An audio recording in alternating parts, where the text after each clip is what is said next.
नमस्कार दोस्तों, कैसे हैं आप सभी। आप सभी का चाइल्ड केयर विद आयुर्वेदा में बहुत बहुत स्वागत है। दोस्तों, अभी कुछ समय पहले ही मैंने मस्कुलर डिस्ट्रॉफी के ऊपर कुछ वीडियोस बनाए थे जिसमें मेरे पास बहुत सारे क्वेश्चंस आए हैं।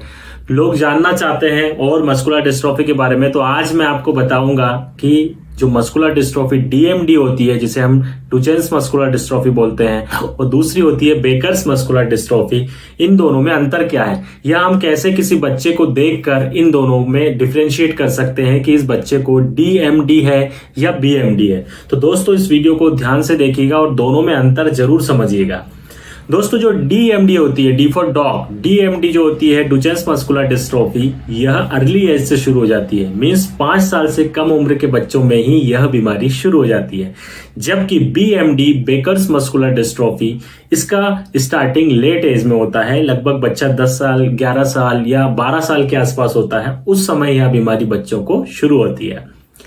दोस्तों, डुचेन्स मस्कुलर डिस्ट्रॉफी या डीएमडी फेटल होती है, मतलब जिसे हम कहें कि खतरनाक होती है। इसका जो आउटकम है वो बहुत बुरा होता है। लेकिन जो बीएमडी होती है, बेकर्स मस्कुलर डिस्ट्रॉफी, यह बिनाइन होती है, यह फेटल नहीं होती, सीवियर नहीं होती।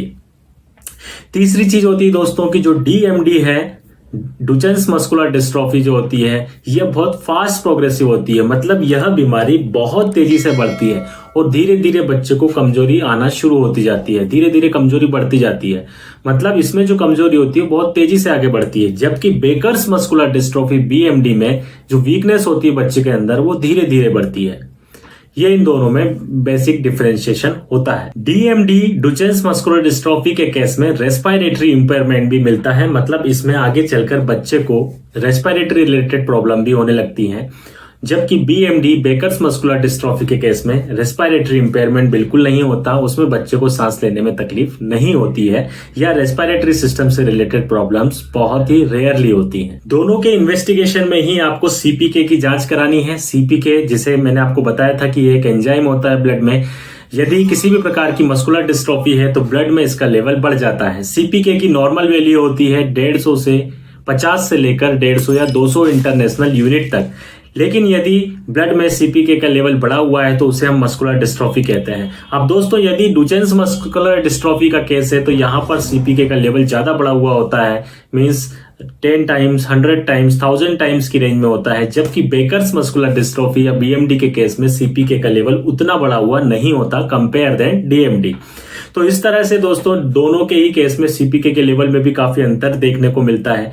दोनों ही मस्कुलर डिस्ट्रॉफी के टाइप्स हैं, लेकिन कई बार ये कंफ्यूजन होता है कि ये बेकर्स मस्कुलर है या डुचेन्स मस्कुलर डिस्ट्रॉफी है। तो इस तरह से हम दोनों में डिफरेंशिएट कर सकते हैं। ट्रीटमेंट प्लान दोनों का सेम ही रहेगा, क्योंकि दोनों ही वात व्याधियां हैं, दोनों ही जेनेटिक डिसऑर्डर हैं। लेकिन जो आउटकम निकल के आएगा हमारे सामने, जो रिजल्ट होगा, वो हम बेकर्स मस्कुलर डिस्ट्रॉफी को हम अच्छे से ट्रीट कर सकते हैं, उसमें हमें ज्यादा अच्छे रिजल्ट्स मिलते हैं। जबकि डीएमडी के केस में हम सभी लोग जानते हैं कि फेटल है, थोड़ा सा डेंजरस है, इसलिए उस केस में हमें टाइम लगता है और इंप्रूवमेंट होने में भी थोड़ा सा समय, टाइम टेकिंग रहता है, इंप्रूवमेंट होने में टाइम लगता है, प्रॉपरली उतने अच्छे रिजल्ट्स नहीं मिल पाते हैं। तो इस तरह से आप दोनों को डिफरेंशिएट करके और बच्चे की बीमारी को समझ सकते हैं।